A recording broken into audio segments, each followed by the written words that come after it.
और हिमाचल की खबरों का रुख करेंगे। उससे पहले बात एक अहम खबर की। जम्मू कश्मीर के डीजीपी दिलबाग सिंह जम्मू में प्रेस कॉन्फ्रेंस को संबोधित कर रहे हैं। आपको सीधे लिए चलते हैं। ब्रेक के बाद हम लोग इस फॉर्मेट में मिल रहे हैं। उम्मीद है कि आप सब लोग ठीक ठाक होंगे, तंदुरुस्त होंगे और आपका साल अच्छा बीता होगा। 2022 का आज आखिरी दिन है और नए साल की कल शुरुआत होने जा रही है, बल्कि आज रात को 12 बजे। और हम लोग हर साल आपके रूबरू बीते साल का लेखा जोखा लेकर के आते हैं, ताकि आपके जरिए से अपने लोग ये जान पाएं कि पुलिसिंग के अंदाज से, सिक्योरिटी के लिहाज से, लॉ ऑर्डर के लिहाज से अपना साल कैसा बीता है। मैं सबसे पहले आप सबको नए साल की शुभकामनाएं देता हूं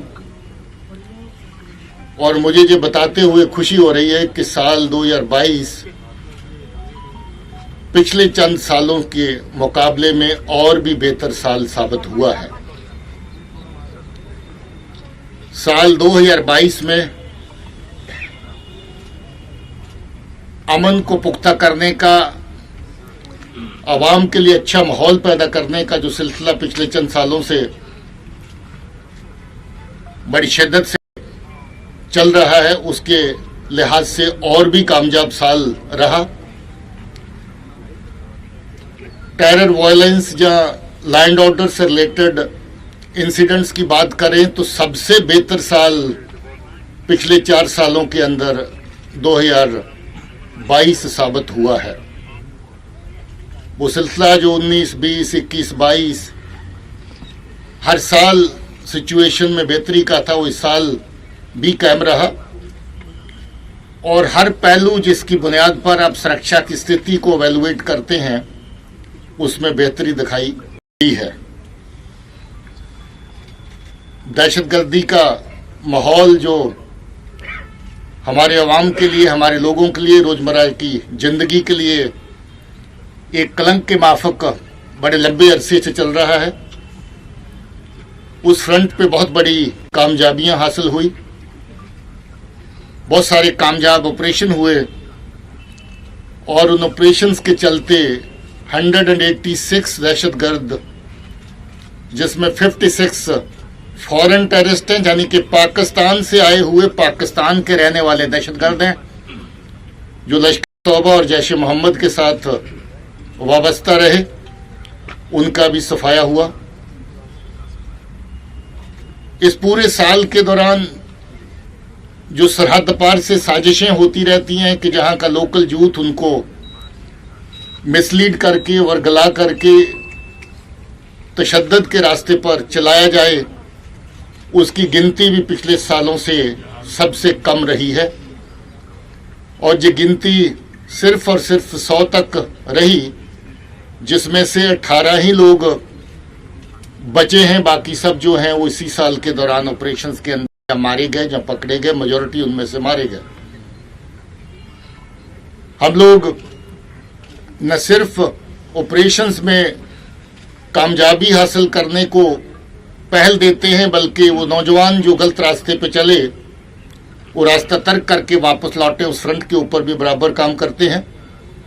उसमें भी बहुत बड़ी कामयाबी मिली और बहुत सारे नौजवान जिनको गलत रास्ते पे चलाने की ताकीद पाकिस्तान की एजेंसीज और उनके जो स्पॉन्सर्ड एलिमेंट्स हैं, जो अमन के दुश्मन हैं, उनके द्वारा की गई, मगर इस जमन में काफ़ी बड़ी कामयाबी रही।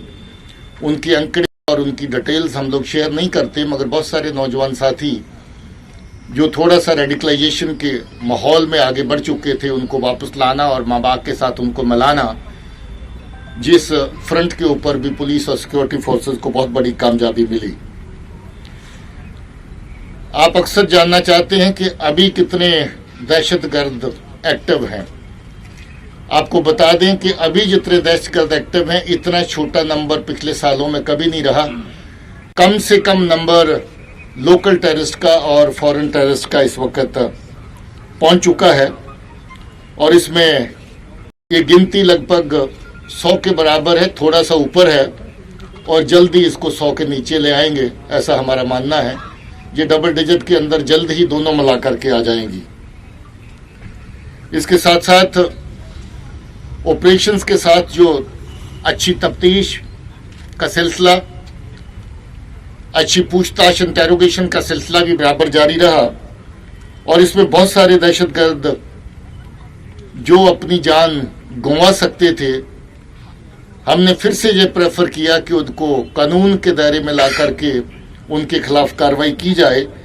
जबकि 186 दहशतगर्द मारे गए, इसके साथ 159 ऐसे दहशतगर्द भी हैं जिनको जिंदा पकड़ा गया, तफ्तीश के केस के दायरे में लाया गया, कानून के दायरे में लाया गया, जिनके खिलाफ कार्रवाई जारी रहेगी।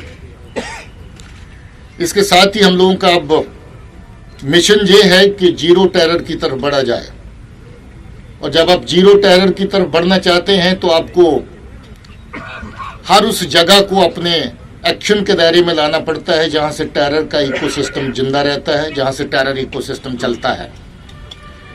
सो दहशतगर्दी को किसी भी फॉर्म में मदद करने वाले जो लोग हैं उनके खिलाफ सख्त कार्रवाई की गई और ऐसे लोग 550 चलिए आगे बढ़ते हैं।